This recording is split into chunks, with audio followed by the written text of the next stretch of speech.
escucha ahí? Bienvenidos y bienvenidas a todos. Acá, desde la Coordinación de Investigación del Instituto de Educación Superior 803, le damos la bienvenida a José. Nosotros hacemos, junto con Acción Colectiva, esta charla que es sobre escenarios político-educativos en la Argentina, en el marco de una coyuntura crítica. Lo hacemos en consonancia con nuestro contexto social, porque estamos convencidos de que los futuros docentes y los docentes tenemos que tener un posicionamiento político acerca de este contexto en los que nos toca actuar. Entendemos que el primer paso para salir de una crisis es exponerla, no esconderla, sino denunciarla, pero que no alcanza con la denuncia y con la visibilización, sino que tenemos que pensarla, reflexionarla, discutirla, ponerla sobre la mesa. Entonces esto es el marco. Nosotros entendemos que la lucha docente se batalla o se da en las calles y se da en los institutos, por eso, y en las aulas, digamos, ¿no? Por eso abrimos hoy el instituto, a pesar de estar de paro activo, como ustedes saben, y ese es el criterio filosófico, ético que tenemos los que hoy armamos esto. Quería mencionar, como ustedes saben, hoy el Ministerio de Educación está tomado por los trabajadores estatales. Hoy iniciaron una huelga de hambre. Como sabemos todos los que estamos movilizados acá, esta situación no es solo de la educación, sino de los trabajadores, todos los trabajadores, ¿no?, que estamos en conflicto. Por eso, hoy más que nunca decimos que la salida no es nunca individual, sino que la salida es colectiva y estamos acá para discutirla. También mencionar que hoy se cumple el 35 aniversario del madrinazo. O sea, aquella vez en el 84 donde espontáneamente el pueblo salió a echar al barco yanqui después de Malvinas. O sea, incluso un día antes había sido declarado, digamos, presencia no grata, pero tuvo que salir la gente para hacer cumplir esa declaración del Consejo Deliberante. O sea, esa declaración de una institución tuvo que cobrar fuerza con la movilización popular. Entonces, en ese marco y en el marco del camino hacia las jornadas de investigación que vamos a hacer en noviembre, del 13 al 15 de noviembre, que también van a ser abiertas, organizamos esta charla junto con Acción Colectiva. Así que le paso acá la posta a Cristina Constante para que nos hable de Acción Colectiva y a Fernando Sandoval.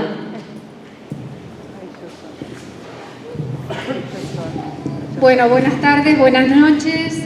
La verdad que es un placer, un gusto estar acá.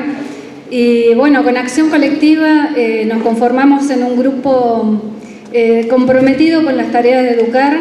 Tenemos una variedad de frentes a los que necesitamos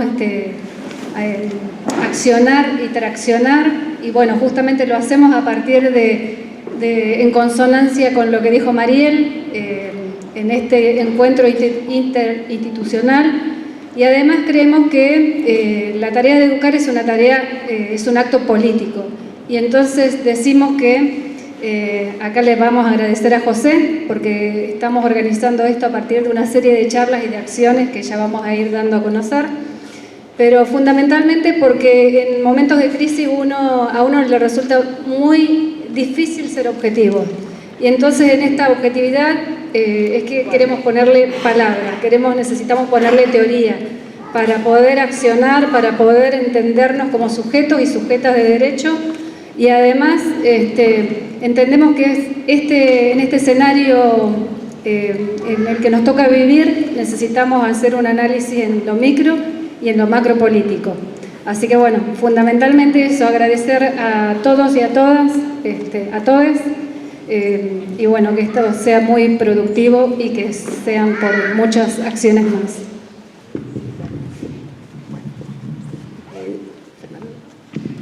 Bueno, entonces, a lo que vamos a decir es que se van a repartir, si no ya recibieron, pero se van a repartir papeles para que formular las preguntas. Sí. Bueno, acá me hacen serio así. Bueno, le damos la palabra entonces a José Nathanson, pido un aplauso y estamos agradecidos.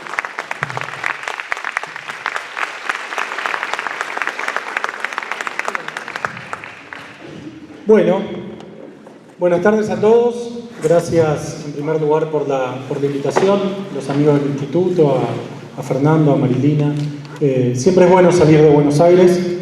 Ustedes saben, los porteños nos pensamos que desde Buenos Aires tenemos una mirada de todo lo que pasa en el país, y cuando uno sale de Buenos Aires se da cuenta que en realidad no entiende nada, lo sumo entiende un pedacito de lo que pasa en la Argentina, pero los porteños nos pensamos que subimos a la ventanita esa, vieron que el obelisco tiene una ventanita arriba, y desde ahí podemos contemplar todo lo que pasa en la Argentina, y la verdad que cuando uno viaja y puede conocer la realidad de otros lugares, de otras provincias, de otras ciudades, se da cuenta que vivimos en un país mucho más diverso, rico, complejo y heterogéneo de lo que parece a primera vista. Entonces, aunque sea un rato, porque llegas un rato y me voy mañana temprano, siempre está bueno salir de Buenos Aires. Como soy porteño y por lo tanto muy humilde, les agradezco la invitación.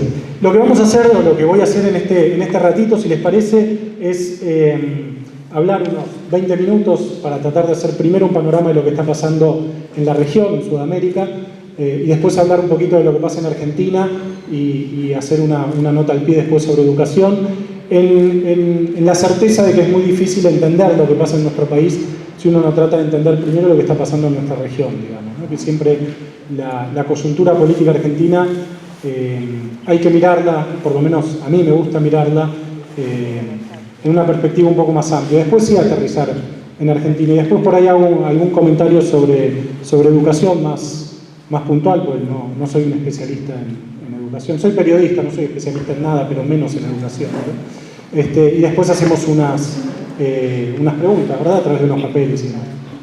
Bueno, empecemos entonces, si le parece, con América Latina. Ustedes saben, empezaba diciendo que para mirar a Argentina hay que, creo yo, primero mirar a América Latina, y en este sentido creo que vale la pena, no digo desmentir, pero por lo menos matizar esa idea de que Argentina es un país completamente excepcional, completamente singular, que no se parece a nada en el mundo, que es algo, como somos los creadores del dulce de leche, el colectivo y la virome, no nos parecemos a nada, no tenemos nada en común con los demás. Y si uno aleja el telescopio y mira desde una mayor distancia, uno ve que los ciclos históricos en la región se parecen bastante. Por supuesto hay excepcionalidades, hay matices, hay complejidades, hay un montón de cosas. Pero así como tuvimos un ciclo autoritario en los años 70, después tuvimos un ciclo de recuperación democrática que cruzó a prácticamente toda la región, y que estuvo después solapado con el inicio de un ciclo neoliberal en los 80 y los 90, tuvimos también un ciclo de giro a la izquierda, nacional popular, progresista, populista, pónganle el nombre que les guste, pero tuvimos un momento en el cual Sudamérica, para no hablar de América Latina, que es ya un territorio más complejo, pero Sudamérica estuvo durante alrededor de una década y media, gobernado por presidentes que se parecían mucho entre sí. Uno decía, hay un aire de familia. Uno decía, bueno, Evo no es lo mismo que Chávez, que no es lo mismo que Lula, que no es lo mismo que Lugo, que no es lo mismo que Tabaré, que no es lo mismo que Cristina y Néstor Kirchner. Ahora ahí, evidentemente, uno dice, no son hermanos, pero tal vez son primos. Entonces, había ahí un aire de familia entre los presidentes de la región. Si uno miraba, pongámosle 2008-2009, uno se paraba en ese momento de la historia y uno miraba el mapa de Sudamérica y uno tenía que más o menos el 70% del territorio, el 70% de la población, el 70% del PBI estaban gobernados por presidentes que se autorreivindicaban de izquierda, progresistas, nacional populares, etc. No quiero entrar ahora en discusiones sobre si fueron gobiernos de esta característica, pero por lo menos se veían de esa forma. Ese ciclo, que desde mi punto de vista fue un ciclo muy positivo en muchos aspectos de la realidad regional, quizás el ciclo más positivo desde el desarrollismo en los años 50 y 60, es un ciclo que entró en declive, no está totalmente terminado, pero entró en declive. Yo voy a contarles las que me parece que son las causas que explican este declive, este apagarse lento del ciclo de gobiernos de izquierda en América Latina. El primero es el precio de los commodities. Estamos en una provincia productora de hidrocarburos. Ustedes saben que la mayor parte de los países latinoamericanos, sudamericanos y latinoamericanos también, son exportadores netos de materia prima. Entonces uno tiene el gas boliviano, el petróleo venezolano, los camarones ecuatorianos, los camarones, las flores, el petróleo ecuatoriano, el cobre chileno, los minerales de Brasil, de Colombia y de Bolivia, la soja, el maíz, el trigo argentinos y ahora la energía argentina. Bueno, son países que son exportadores netos de materias primas y de eso viven básicamente, simplificando un poco. Hay algunos con estructuras productivas y sectores industriales más fuertes como Argentina y Brasil, pero si uno hace una mirada general llega a esa conclusión. Pues bien, casi matemáticamente el precio de los commodities vivió un proceso de ascenso que coincidió, decía, casi matemáticamente con la consolidación política de estos gobiernos. Uno pone la curva de los precios de los commodities, hay un buen gráfico que no traje acá, pero del Banco Mundial, uno ve el precio de la soja, del petróleo, del gas, del maíz, de no sé qué, y va todo para arriba, todo para arriba. Y uno ve las encuestas de intención de voto, las elecciones, y uno ve que estos gobiernos se consolidaban casi al mismo tiempo. Uno tiene que decir entonces que evidentemente había alguna relación, había alguna relación. Yo siempre uso el mismo ejemplo que me parece muy ilustrativo.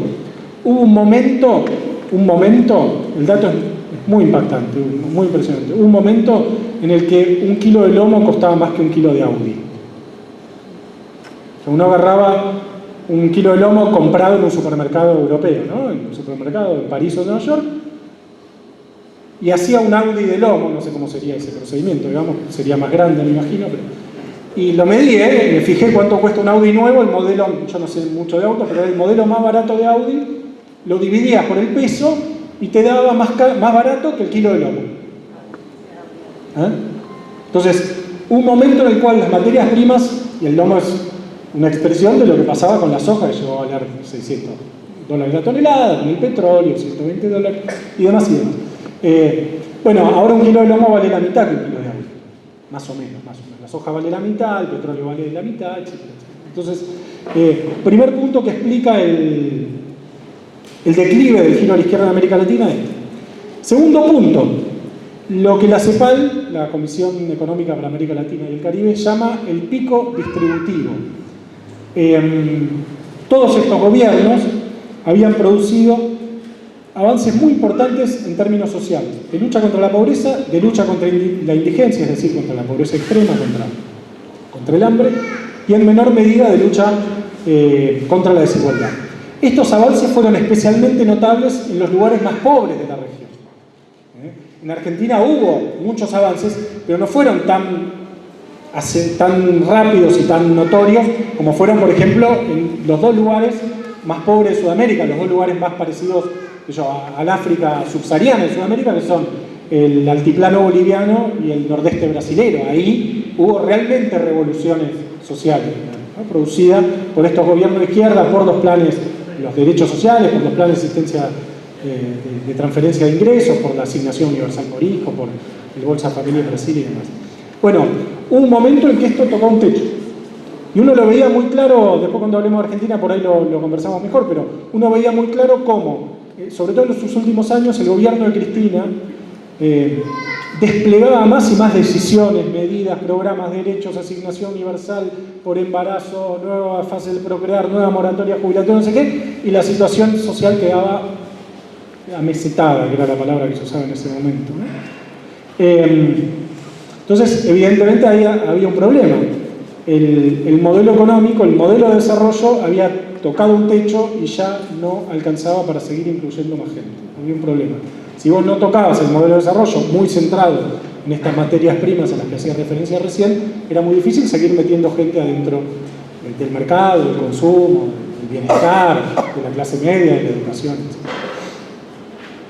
Entonces esa es la segunda explicación. La tercera explicación, una cuestión de servicios públicos. ¿Qué pasó? En la medida en que los países crecieron, los ingresos mejoraron y la situación de la gente produjo un salto de bienestar y de calidad y mejora en las condiciones de vida, los servicios públicos, salud, educación, transporte y el que tal vez sea uno de los servicios públicos más en crisis en Sudamérica, que es la seguridad urbana, entraron en colapso, en buena medida como resultado del éxito de estos gobiernos. ¿Qué quiero decir? Por ejemplo, para no hablar de Argentina y no meternos en debate, veamos el Bolsa Familia Brasilero, un programa que no inventó Lula, pero que Lula lo amplificó hasta llegar a casi 45 millones de familias. Tenía como contrapartida, a cambio de que te den los 50 o 70 reales que toca por hijo, como igual que la asignación universal por hijo en Argentina, vacunar a los chicos y hacerle los controles médicos y los certificados de asistencia en la escuela. Esto produjo una presión sobre los sistemas educativos de salud que los estados sudamericanos en muchos casos no pudieron satisfacer. Pero no se trata solo de salud y educación. Hay un caso que no sé cómo se ve acá en Puerto Madryn, pero se ve mucho en Buenos Aires, que es el transporte. El transporte es un drama de los grandes centros urbanos, de Buenos Aires, de San Pablo, de Río, etc. Un drama tremendo. Entonces yo siempre doy el mismo ejemplo que también me parece muy impresionante. La velocidad promedio de un ómnibus en San Pablo, es 12 kilómetros por hora. No sé cuánto va una bicicleta, no sé si hay algún ciclista en la sala, pero más o menos debe ir por ahí. Si va más o menos 20 kilómetros por hora, bueno, ahí va. Casi que te conviene ir trotando que no. Acá también hay un problema.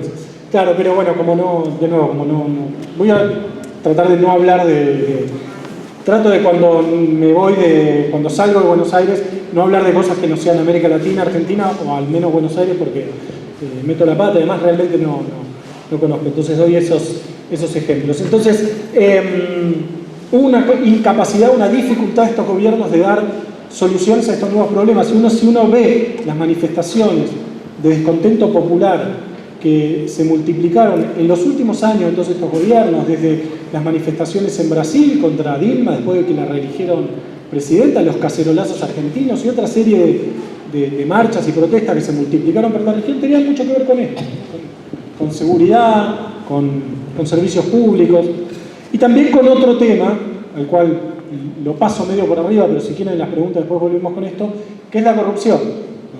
Sin entrar en un análisis más profundo acerca de hasta qué punto estos gobiernos cometieron actos ilícitos en el manejo de la cosa pública, y hasta qué punto no, hasta qué punto las causas son inventadas, y hasta qué punto son reales, etc. Sin entrar en eso, por lo menos, hubo en un sector de la sociedad,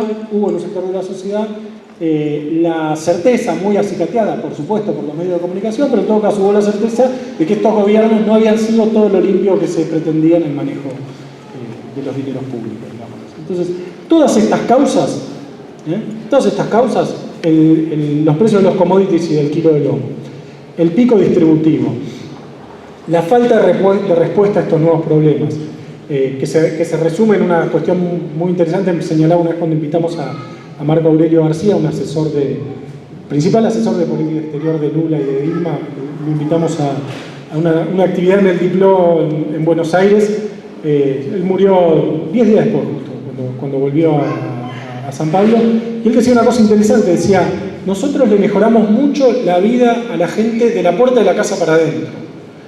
Bajamos el desempleo, logramos que hubiera mejores salarios, logramos que la gente no tenía para comer pudiera comer, logramos un montón de cosas. Ahora, de la puerta de la casa para afuera te encontrás con el drama del transporte, con la escuela destruida, con el hospital que no te da turno, con la inseguridad que te matan a la vuelta de la esquina. Bueno, una forma bastante interesante de resolver. Por todos estos motivos, el ciclo de giro a la izquierda empezó a agotarse. Y esto se fue reflejando en diferentes episodios electorales. El presidente Piñera volvió al poder en Chile hace un par de años. Macri ganó las elecciones del 2015 en Argentina y fue revalidado en la legislativa del 2017. Ganó Bolsonaro en Brasil. Es probable, no es seguro, pero es probable que el Frente Amplio se vaya al gobierno uruguayo en diciembre y gane finalmente el Partido Blanco, el hijo de la calle Pou. Después tenemos situaciones un poco más híbridas o más complejas de analizar, como el caso venezolano y la derrota de Evo Morales en el plebiscito. Evo, ustedes saben, convocó un plebiscito para una nueva reelección, lo perdió, raspando, pero lo perdió, y finalmente consiguió un fallo de la Corte y se presenta a través de ese fallo. No más allá de los matices, lo importante, lo que yo quiero subrayar es que por estas 3-4 causas que enumeré muy rápidamente, Sudamérica está atravesando un nuevo momento histórico. Teníamos, decía yo al principio, el momento autoritario, el momento de recuperación democrática y giro neoliberal, el momento nacional popular o de izquierda, y ahora tenemos este momento. Yo no me animo todavía a ponerle un nombre, aun cuando me gusta ponerle nombre a los momentos, digamos, medio que trabajo de eso, digamos, no me animo todavía a ponerle un nombre, pues es un momento que está un poco nublado, como el día de hoy en Madrid. Está un poco y cambiante, ¿no? Me decía, salí a comprarlo, me decía que llovió, salió el sol. Bueno, el momento de América Latina está así. Todavía no sabemos si se va a consolidar un nuevo clima regional como estos climas regionales que les fui mencionando en los 70, en los 80, en los 90 y en la primera década del siglo XXI, que fueron climas bastante diáfanos y que uno los miraba de lejos y uno podría decir, bueno, estamos en un ciclo autoritario, estamos en un ciclo neoliberal, estamos en un ciclo populista o de izquierda. El ciclo de ahora es un ciclo del cual no está claro cómo va a ser ni qué va a ser, porque tenemos gobiernos diferentes que hacen cosas diferentes, que tienen proyectos diferentes y que además, en algunos casos, son muy débiles en muchos países. Entonces todavía no sabemos. Hay una definición de las ciencias sociales, parece muy compleja, pero si uno la destila es relativamente simple, que es la definición de hegemonía. No sé si hay cientistas sociales en la sala, pero la voy a resumir un poco brutalmente. La idea de hegemonía, que parece un concepto muy sofisticado, es sofisticado, yo la estoy de nuevo simplificando muy brutalmente, uno la podría resumir de la siguiente manera. Es la capacidad de un sector de la sociedad, de un grupo social, de un colectivo, de una religión, de un grupo étnico, de un grupo económico, de una corporación, de un grupo de países, de convencer al resto de la sociedad de que sus intereses, los intereses de ese grupo son los intereses mayoritarios. Esa es la hegemonía. Cuando un grupo logra convencer, se produce una situación de momento hegemónico. Bueno, yo creo que en muchos países de América Latina está en un momento de empate hegemónico, en el cual ningún grupo logra claramente imponerse a otro. Lo vemos de nuevo, salvo a Argentina, para no armar el día, ahora vamos a Argentina, y se ve en Brasil. El presidente Bolsonaro ganó las elecciones, ahora está desarrollando un gobierno muy trabado, muy disputado, con mucha dificultad para llevar a fondo su programa de reformas, que es un programa espantoso, reformas, conservador, retrógrado, liberal, etc., porque está muy disputado. Y esa misma situación de disputa yo lo veo en muchos países de América Latina y de Sudamérica. Entonces, me parece que eso hace que el clima de la región sea un clima que todavía no está lo suficientemente, siguiendo con la metáfora meteorológica, esa que le gusta tanto al gobierno de Macri, no está lo suficientemente despejado como para que uno pueda decir, bueno, estamos ante tal situación. Estamos ante tal situación. Y en ese clima no despejado, en ese clima nublado y cambiante, se escribe la situación argentina a la que me voy a referir a continuación como segunda parte de esta charla. Estamos, ustedes saben, en un momento psicodélico de Argentina, ¿no? Políticamente psicodélico, en el sentido que tenemos un presidente que ha sido prácticamente elegido presidente, que se llama Alberto Fernández, pero que todavía legalmente, como el mismo Alberto Fernández dice, tiene la misma legalidad que Milei, Del Caño o Labaña. Estamos un presidente que, tenemos al mismo tiempo un presidente que formalmente sigue siendo el presidente, que se llama Mauricio Macri, seguramente ustedes lo conocen, va a ser presidente hasta el 10 de diciembre de este año, y pero que todos sabemos que perdió las elecciones. Entonces, realmente cuando se diseñaron las PASO, ya no me acuerdo cuándo, a nadie se le ocurrió la eventualidad de que los partidos podían no presentar candidato y que la diferencia entre un partido y otro podía ser tan alta y tan impresionante como para que yo hubiera un presidente no electo, sino probablemente electo 6 meses antes del 10 de diciembre. Una cosa, realmente una anomalía institucional realmente difícil de entender. Y estamos, además de esa anomalía institucional o de esa anomalía política, en un momento de crisis. No hace falta que les cuente, no quiero abundar en eso. Todos sabemos que estamos en un momento de crisis social, económica, política, etcétera, que es una crisis que tiene algo parecido a las otras crisis que hemos vivido en Argentina, la crisis, los que tenemos alguna edad, yo tengo 43, viví 2 crisis fuertes antes, la del 89, era medio chico pero algo me acuerdo, y la del 2001 que la viví, trabajaba en Página 12 y la viví muy de cerca. De hecho estaba cubriendo eso en Casa de Gobierno cuando De la Rúa se fue en el helicóptero. Entonces, por lo menos en mi biografía ya no tan joven, es la tercera crisis fuerte que veo. Habrá otros compañeros en la sala que será la cuarta, la quinta, no sé si alguien habrá vivido el Rodrigazo, por ejemplo, no importa. La cuestión es que la crisis tiene algo parecido en Argentina y algo diferente. Lo parecido es que estallan siempre por el mismo lugar, siempre por el mismo lugar, dólar. Llega un momento que la economía argentina se le acaban los dólares y los gobiernos no tienen más remedio que devaluar. Y cuando devalúan, en general lo hacen muy corridos por el mercado, muy debilitados políticamente, porque la devaluación muchas veces es causa y consecuencia de la debilidad política, es un proceso que se retroalimenta. Y devaluación, todos sabemos lo que implica devaluación. Devaluación implica inflación, implica salarios más bajos, implica básicamente ahogar el poder de compra de los trabajadores. Entonces, eso es lo que tenemos, lo que estamos viendo ahora, que se vio en el 89, se vio en el 2001 y se vio en otros momentos. Argentina es una economía a la cual le faltan dólares.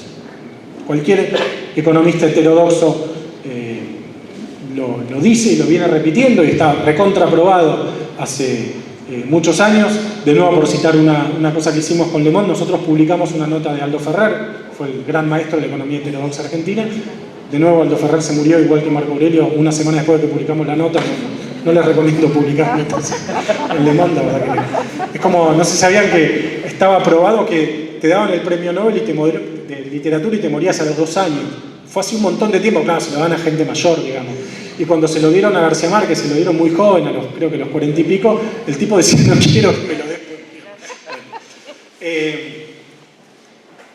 Aldo Ferrer decía lo siguiente, de nuevo simplificando un poco, y le pido disculpas si hay economistas en la sala, pero simplificando un poco decía, la economía argentina tiene un desequilibrio, sufre de un desequilibrio estructural. Tiene un sector industrial importante, pero no lo suficientemente poderoso, importante como en Estados Unidos, Europa, qué sé yo, y tiene un sector agropecuario también importante. El sector que genera los dólares es el sector agropecuario, es el que genera las exportaciones, que genera los dólares. La industria necesita dólares, la industria usa componentes importados y de 10 componentes que usa la industria, 7 vienen de afuera porque no se fabrican localmente. Entonces la industria, cuando venimos de un piso a una crisis, empieza a crecer la industria, la balanza comercial, es decir, la diferencia entre exportaciones e importaciones, se empieza a deteriorar, el campo sigue generando dólares, esos dólares llega un momento que no alcanzan más, y cuando no alcanzan más aparece lo que Aldo Ferrer y los economistas llaman restricción externa, que básicamente significa que a la economía le faltan dólares. Vos podés resolver momentáneamente la restricción externa de diferentes maneras. Una es poner controles, como los que puso Macri ahora, los que puso Cristina sobre el final de su mandato. Otra es devaluar. Cuando vos devaluás, frenás la economía, cualquier devaluación genera un freno del crecimiento, eso hace que la industria se frene, se deprima la industria, se reduzcan las importaciones y resuelves el problema durante un ratito. La otra es tomar deuda, ¿no? Que es lo que hizo Macri durante los primeros años de su gobierno. La otra es que haya inversión extranjera directa, es decir, que las empresas extranjeras traigan sus dólares y los pongan en Argentina, que es lo que hizo Menem con las privatizaciones. Ahora, ninguna de estas soluciones resuelve el problema de manera permanente. Si vos no lográs generar más exportaciones o sustituir importaciones, vos estás jodido. En un momento estás jodido. Por eso las crisis argentinas, volviendo al inicio de este comentario sobre las crisis, estallan siempre por el sector externo. Hay un libro muy bueno que terminé de leer hace poquito, se llama El dólar, historia de una moneda argentina, escribió Ariel Wilkis y Mariana Lucy, sociólogos del IDAES, de la Universidad Nacional de San Martín, donde ellos analizan cómo fue que el dólar se convirtió no solo en un problema de macroeconomía, de la economía, sino también en una especie de fetiche cultural de los argentinos, ¿no? Que cualquier argentino ahorra en dólares, por qué las propiedades en Argentina se cotizan en dólares y no en pesos, bueno, en fin, por ahí va la cosa. Ahora, si bien el origen de la crisis es el mismo que el 2001, el 89 y el Rodrigazo, hay algunas otras cuestiones de la crisis que no son las mismas. Por ejemplo, la crisis del 89 y la crisis del 2001, a la devaluación, el colapso macroeconómico, la disparada de la inflación y el tremendo deterioro social, todos estos rasgos comunes a todas las crisis, estuvieron acompañadas además por un altísimo nivel de conflicto social en las grandes ciudades de la Argentina, Rosario, en Córdoba y sobre todo en el conurbano de Buenos Aires. Todos se acordarán, muchos se acordarán, de los saqueos que rodearon esto y la represión policial que acompañó eso, que generó unos cuantos muertos, muchos muertos. Hasta ahora no estamos viendo eso, afortunadamente. No estamos viendo esto. Hay, por supuesto, situaciones de conflicto social en un montón de lugares del país. En Chubut entiendo que hay una situación de conflicto muy fuerte hace tiempo, pero no hay una situación de descontrol generalizado en las grandes ciudades de la Argentina como las que hubo en 2001 y el 89. Yo creo que esto es un aprendizaje que tiene que ver un poco con cómo se procesó la crisis del 2001. ¿Por qué no hay situación? ¿Por qué? Una pregunta que nos hacemos todos. Mire, yo le decía, no voy a hablar de Chubut, pero puedo hablar del conurbano que queda... Bueno, vivo en la capital, pero trato de ir al conurbano porque mi impresión es que si uno no entiende ese lugar donde viven 10 millones de argentinos y donde se concentran muchos los grandes problemas del país, es imposible entender la Argentina, digamos. El conurbano está destruido. O sea, realmente los niveles de pobreza, de deterioro, de desigualdad. Ahora, al mismo tiempo, no vemos descontrol social como el que había en el 89 del 2001. Porque, bueno, hay algunas explicaciones. Una primera explicación posible es que el conurbano está organizado. En el 2001 esa violencia anómica se manifestó como podía. Hoy tenés organizaciones sociales, cooperativas, comedores. La crisis del 2001 dejó un tejido social que ahora contiene. Por eso cuando está los canales macristas o algunos macristas quejándose de que el centro de la ciudad de Buenos Aires está cortado por los piqueteros o por las organizaciones, yo digo, por suerte está cortado. Por suerte es gente organizada, porque de repente son 30.000 personas marchando por Buenos Aires y no vuela una piedra, y no se rompe una vidriera. Yo digo, por suerte hay organización social, liderazgos, interlocución con el Ministerio de Trabajo, con el Ministerio de Desarrollo Social. Ese es un motivo. El segundo motivo son los planes sociales y los derechos sociales que creó el kirchnerismo y que aún deteriorados persisten. La asignación universal por hijo, los planes de cooperativas, todo eso sigue existiendo y ayuda a contener. Y después el tercer motivo, que es interesante también pensar, es más esotérico lo que voy a decir, pero es un fenómeno muy de época y la gente que trabaja mucho esto, Daniel Arroyo, por ejemplo, lo ven mucho, que dicen que hay un fenómeno de implosión social, de gente que revienta para adentro. Entonces hay un feroz aumento de la falopa, ¿cómo se llama?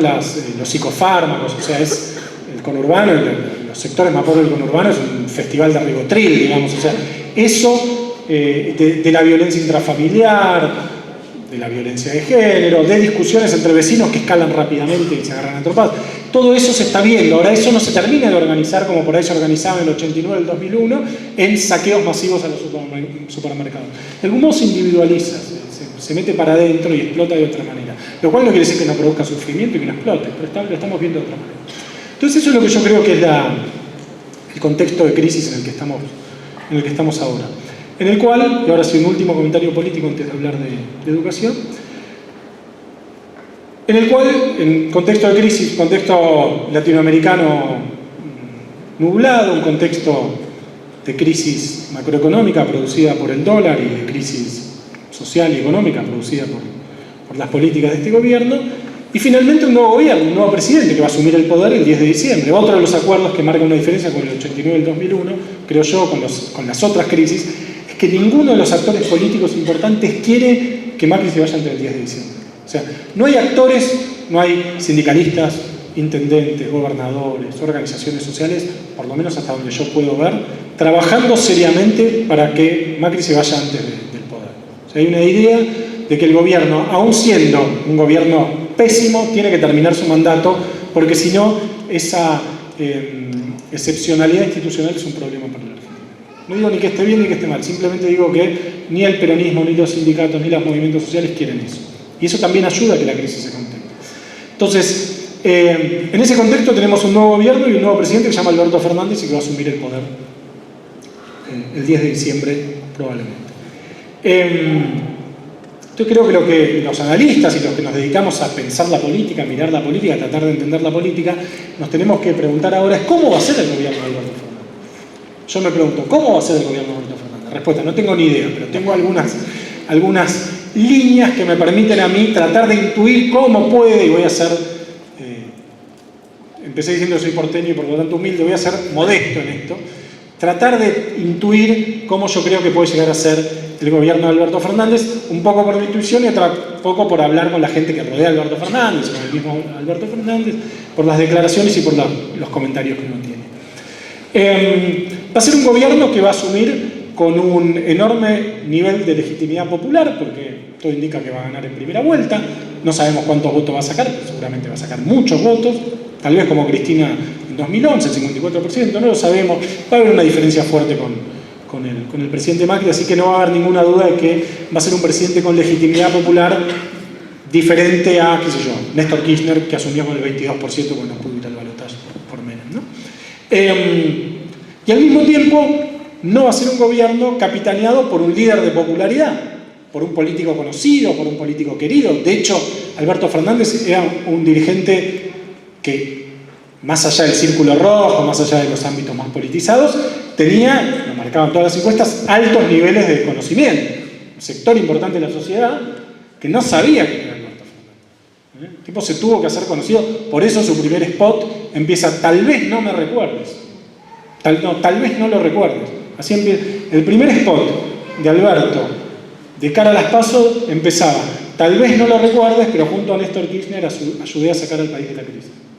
Y una toma de Alberto con Néstor firmando ahí unos acuerdos, no sé qué, en casa de gobierno. Entonces, una paradoja de un presidente que va a llegar con muchos votos, pero sin ser un líder de popularidad, como puede haber sido Cristina, Alfonsín, Menem, qué sé yo, Macri, ¿no? Y que por lo tanto, creo yo, y esto lo ha dicho Alberto y lo ratifican la gente que trabaja con él, se va a apoyar mucho en los poderes reales del peronismo. Cuando digo los poderes reales del peronismo, digo ese ecosistema heterogéneo, viscoso y difícil de definir, que es, digámoslo así, el Partido Peronista, el movimiento peronista, y que está hecho de los gobernadores peronistas, de los intendentes, de los gobernadores de las provincias gobernadas por el peronismo, de los intendentes peronistas, de los senadores, de los movimientos sociales peronistas, por supuesto de los sindicatos peronistas, del kirchnerismo, del movimiento kirchnerista, de lo que quede del masismo, en fin, todo eso es el peronismo, y en todo eso se va a tener que apoyar Alberto Fernández para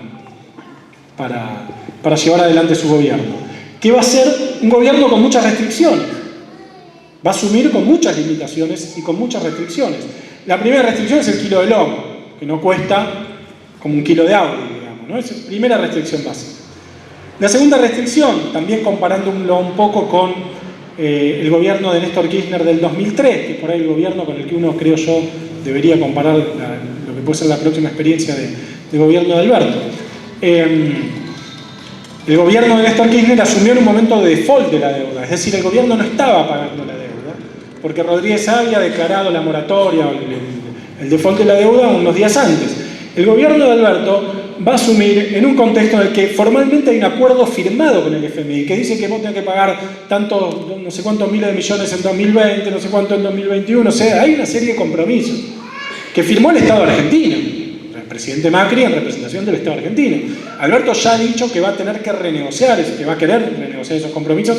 Enhorabuena, ojalá lo haga, ojalá le salga bien y ojalá esa renegociación sea enérgica y sea, que yo le dé el aire suficiente como para poder, no sé, desplegar otro tipo de políticas. Ahora, va a tener que encarar esa renegociación en un contexto en el cual pasado mañana va a tener que pagar o no pagar o decidir algo en relación a eso.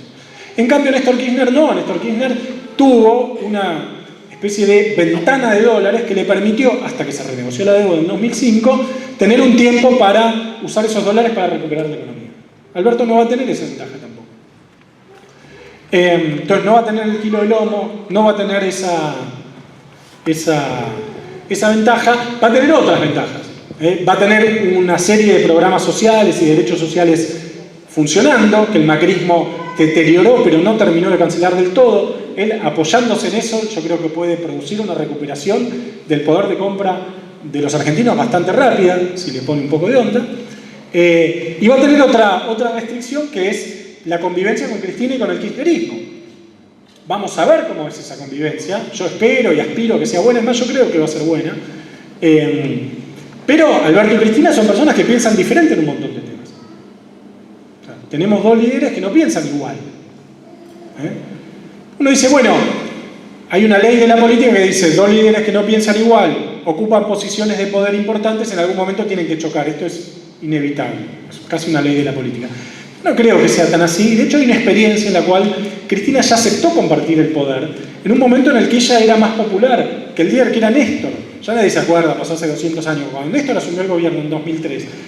A nivel nacional, en la capital, en la provincia de Buenos Aires, en los grandes centros urbanos, Cristina era mucho más conocida que Néstor. Todavía tiene una actitud destacada en el Senado, en diputados y demás, era mucho más conocida. Y ella se mantuvo en silencio durante 2 años. Se guardó. recién apareció públicamente en toda su magnitud en 2005 para ganarle a Chicho Igualde en las elecciones legislativas. Hubo ahí una convivencia políticamente muy productiva. Ustedes me podrán decir, bueno, Cristina y Néstor eran marido y mujer, Alberto y Cristina no. Yo diría, es verdad, pero no sé si eso ayuda o no, si eso es bueno o malo, digamos, esa es otra discusión. Un último comentario, entonces yo decía sobre la cuestión política, yo decía, Alberto, con todas estas restricciones que fui enumerando, lo del kilo de lomo, lo de la deuda, la convivencia con Cristina, va a tener que hacer una política muy abierta, muy conciliadora. Creo yo que va a ser una gestión indefectiblemente moderada, en la cual va a tener que articular los intereses de actores que piensan diferente y que tienen además intereses diferentes. Un ejemplo muy claro que más o menos conozco. Uno dice, bueno, en un contexto de mucha crisis, casi el único lugar donde tenés para sacar plata rápido es aumentar la retención. Que insólitamente, la retención es a la soja y a otros cultivos, que insólitamente están ahora en los mismos niveles que estaban cuando el dólar estaba a 45 pesos. Entonces, bueno, pegaste una bruta devaluación del 30%, aumentar la retención. Ahora, Alberto está desarrollando una política de alianza fuerte con los gobernadores de la provincia del centro del país, Entre Ríos, Córdoba y Santa Fe. 3 gobernadores peronistas muy importantes, probablemente los más importantes junto a Axel, que no hablamos, pero será el próximo gobernador de Buenos Aires. Por supuesto que ni el gobernador de Entre Ríos, ni Schiaretti, ni el gobernador de Santa Fe quieren que aumente la retención.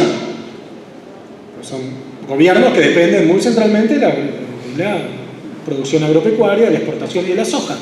Ahora, los intendentes del conurbano le van a pedir a Alberto un aumento de los planes sociales, de las cosas, de la obra pública, etcétera, porque se viven situaciones muy dramáticas en el conurbano. Entonces ahí tenés pintado y sintetizado muy gráficamente intereses opuestos de dos aliados necesarios del próximo gobierno. ¿Qué va a hacer el presidente? ¿Va a aumentar la retención? ¿No la va a aumentar? ¿Va a negociar con Perotti? ¿Va a negociar con Schiaretti? ¿Va a negociar con los intendentes? No tengo ni idea. Lo que digo es que uno dice fácil, Alberto se va a tener que apoyar en el sindicalismo, en los intendentes, en los gobernadores. Ah, sí, buenísimo. Ahora, ¿qué va a pasar cuando esos intereses empiecen a chocar? Bueno, ahí está la habilidad del político de poder conciliar esos intereses. Un último comentario más específico sobre educación y después abrimos, si les parece, las preguntas. Nosotros estamos publicando sale ahora, no lo pude traer porque todavía no salió de imprenta, pero está saliendo esta semana de imprenta una cosa que hicimos en Le Monde, que es un atlas de la educación argentina, donde tratamos de hacer un panorama. Nosotros publicamos, además de libros y el periódico, atlas. Hicimos un atlas de las mujeres, de la revolución de las mujeres, del feminismo y del género, tradujimos muchos atlas de Francia, pero hicimos un atlas de la democracia argentina y ahora hicimos con la Universidad Pedagógica, una universidad que ahora es Universidad Nacional, que nació en la provincia de Buenos Aires y que trabaja muchos temas educativos, un atlas de la educación, donde lo que tratamos de hacer era hacer como una especie de gran pantallazo del sistema educativo argentino. Un sistema educativo que se hizo más con los últimos años, décadas, se hizo más complejo, más heterogéneo, más grande y más desigual.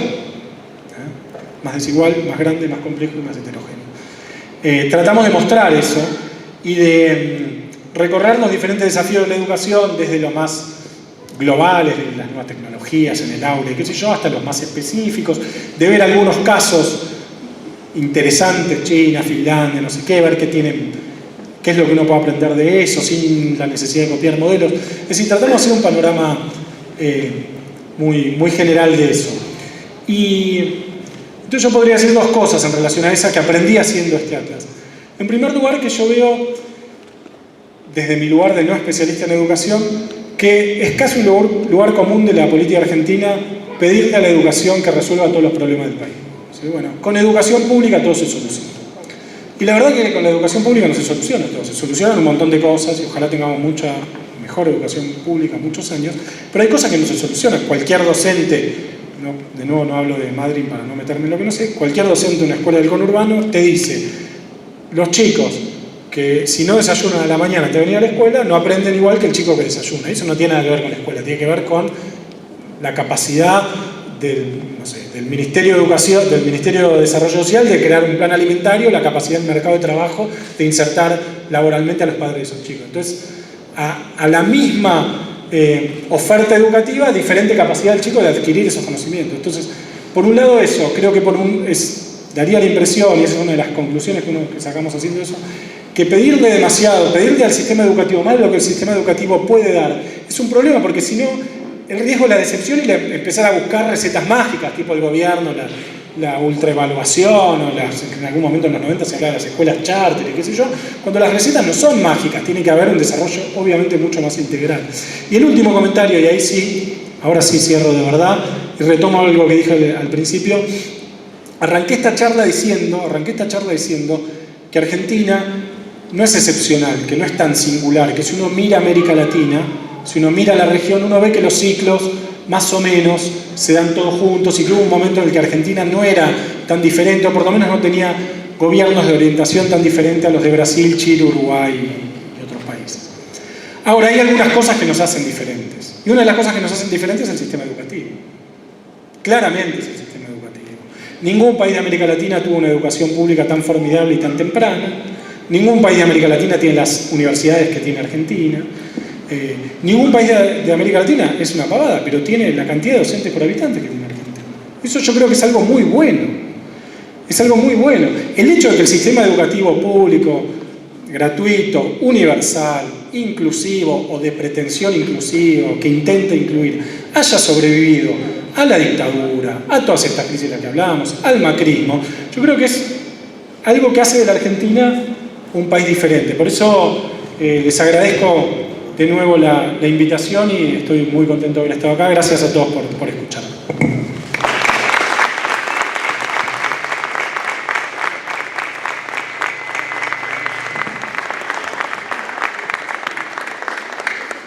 Bueno, vamos a hacer lo de los papelitos ahora. Sí.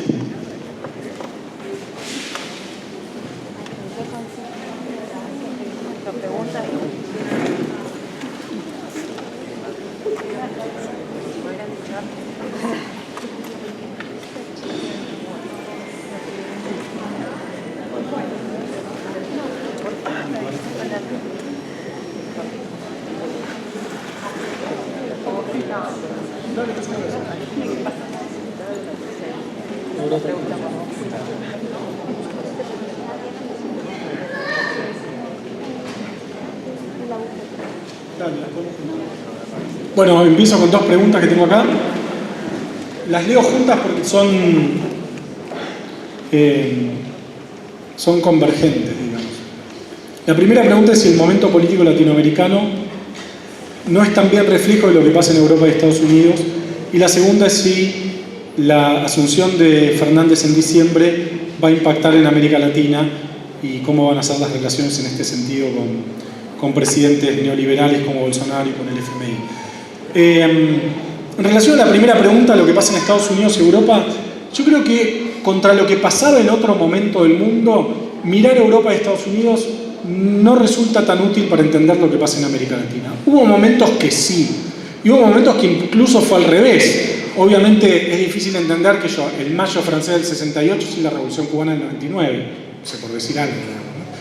Y es difícil entender la primavera camporista del 73 sin entender el mayo francés. O sea, hay momentos en los cuales los diálogos entre Europa y América Latina, los diálogos no solo los diálogos entre personas, sino los diálogos políticos, las realidades están más juntas.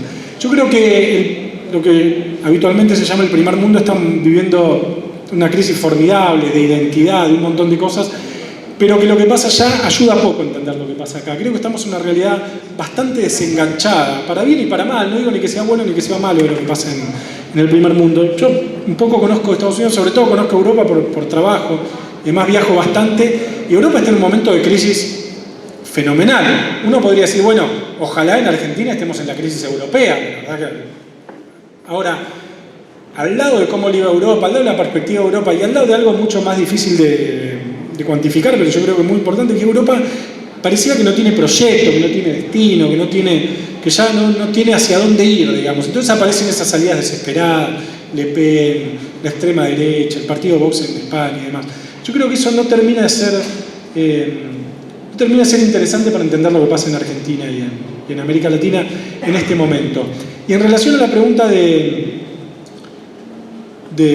Alberto y la región, sí, efectivamente, por supuesto, todo país, y sobre todo un país como Argentina, que es un país importante en el concierto latinoamericano, puede ser Argentina un país relativamente irrelevante en el contexto mundial, pero en el contexto sudamericano es importante, que haya un presidente de la orientación de Alberto va a ser importante, va a ser importante. Ahora, dependerá mucho de si el gobierno brasilero de Bolsonaro se consolida o no, porque ustedes saben que si uno mira el mapa sudamericano, más o menos la mitad del territorio, de la población y del PBI está en Brasil. Brasil es más o menos la mitad de Sudamérica. Entonces, realmente lo que pasa en Brasil es muy definitorio en relación a lo que pasa en Argentina. Entonces, si Bolsonaro se consolida en el poder, cosa que es posible, no es imposible, es posible, y cuando uno escucha a Bolsonaro hablar barbaridades del Amazonas, insultar a la mujer de Macron, insultarlo a Alberto Fernández, uno por un lado dice, este presidente es un bestia, no sabe lo que hace, y por otro lado, y siguiendo algunos analistas brasileños, dicen, este presidente puede ser un bestia pero no es tonto, y sí sabe lo que hace, porque lo que está haciendo Bolsonaro es hablarle a su audiencia, consolidando un 30, 35, 40% de gente que está a favor de esas cosas que dice Bolsonaro, porque él sabe que tiene que sostenerse en eso para seguir gobernando y ganar las elecciones municipales que se le vienen y demás. Si Bolsonaro se consolida, el gobierno de Alberto Fernández va a tener que convivir con el gobierno de Bolsonaro, indefectiblemente, porque no hay posibilidad de que no haya convivencia entre Brasil y Argentina. La relación comercial, productiva, política, está muy relacionada entre Brasil y Argentina. Son países que están muy ligados desde casi cualquier punto de vista. Será una convivencia tensa, será una convivencia que encuentre conflictos, pero incluso entre presidentes que se querían, tenían ese aire que eran primos, como dije al principio, también había conflictos. Hubo muchos entre Argentina y Uruguay, por ejemplo. Estuvimos casi a punto de ir a la guerra nuclear con Uruguay por las papeleras. Entonces, incluso entre presidentes entre Brasil y Bolivia en su momento, cuando Evo Morales, entonces, ya nadie se acuerda, pasó hace muchos años, cuando Evo Morales decidió estatizar el gas boliviano, el principal perjudicado fue Brasil, cuyo presidente era Lula, porque los principales yacimientos estaban bajo control de Petrobras, que era una empresa estatal brasilera. Y ahí retiraron los embajadores, fue un quilombo. Entonces, incluso en esos momentos hubo conflictos. En estos momentos va a haber conflicto. Ahora también yo creo que va a haber una convivencia necesaria. Bueno, y esta pregunta es, ¿qué pensás del avance de la Iglesia Evangélica en la región y en Argentina en particular? ¿Nos tenemos que preocupar? ¿En 10 años tenemos un presidente bancado por la Iglesia Evangélica? Mira, justo el otro día me hicieron esta pregunta en una charla que di en Rosario y como no la pude responder, me dediqué a leer un poco de eso, así que ahora un poco la puedo responder. No, algo sí, porque además hablo con Pablo Semán, que es un sociólogo, antropólogo que trabaja mucho estos temas y que los conoce bien y entiende bien. En Brasil pasó algo con la Iglesia Evangélica que no se resume en Bolsonaro. De hecho, ustedes saben que en Brasil hay desde hace muchos años una bancada que son la triple B larga, que es BUEI, porque es la bancada del agronegocio, BALA, porque es la bancada de los diputados que defienden la mano dura en materia de represión y de inseguridad, y Biblia, porque es la bancada evangélica, que está distribuida en todos los partidos, incluso en el PT. De hecho, Lula, la primera elección de Lula, cuando fue elegido presidente, digamos, las primeras elecciones de Lula, las primeras 3 o 4 elecciones que perdió cuando se presentó candidato a presidente por el PT, los evangélicos estuvieron muy claramente en contra de Lula. De hecho, el pastor, el que es el pastor principal, el obispo de la Iglesia Universal del Reino de Dios, llamó a votar contra Lula, dijo que era el diablo, pero en 2013 hizo una alianza Lula con los evangélicos. En parte por eso ganó. Quiero decir, los evangélicos hacen alianzas con diferentes partidos, tienen sus diputados distribuidos por diferentes partidos en Brasil y tienen una fuerza que es transversal a los diferentes partidos. De hecho, el crecimiento de Bolsonaro fue anterior al apoyo de los evangélicos. Los evangélicos apoyaron a Bolsonaro muy abiertamente y muy decisivamente cuando vieron que Bolsonaro estaba creciendo. No antes, no es que Bolsonaro fue un invento evangélico. De hecho, Bolsonaro es católico, después se bautizó evangélico, sus mujeres evangelistas y demás. Entonces, por un lado eso, en Brasil la penetración política del evangelismo tiene una una tradición que ya lleva muchos años. En Argentina eso no está. Y los que trabajan mucho el tema en Argentina dicen que por diferentes motivos, entre ellos que el peronismo se pone entre los sectores evangélicos y los sectores populares, se interpone entre los sectores evangélicos y los sectores populares, no es tan claro que ello se vaya a producir. Ahora, tuve, ya no me acuerdo, la semana pasada en Rosario y hace 2 semanas en la ciudad de Santa Fe, donde la compañera Amalia Granata, como cara visible de una lista evangélica celeste, sacó el 15% de los votos y metió 6 diputados provinciales en la provincia de Santa Fe. Entonces uno dice, bueno, parece que no va a ocurrir porque el peronismo no sé qué, Brasil no sé cuánto, pero de repente vemos eso y bueno, puede ser que estés haciendo. Entonces mi respuesta es que no sé.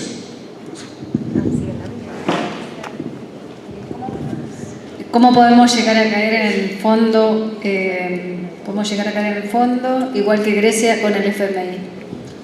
¿Cómo podemos llegar a caer en el fondo igual que Grecia con el FMI? Bueno, ya caímos en el fondo, ya estamos. El tema ahora es salir más que caer, porque caer ya caímos.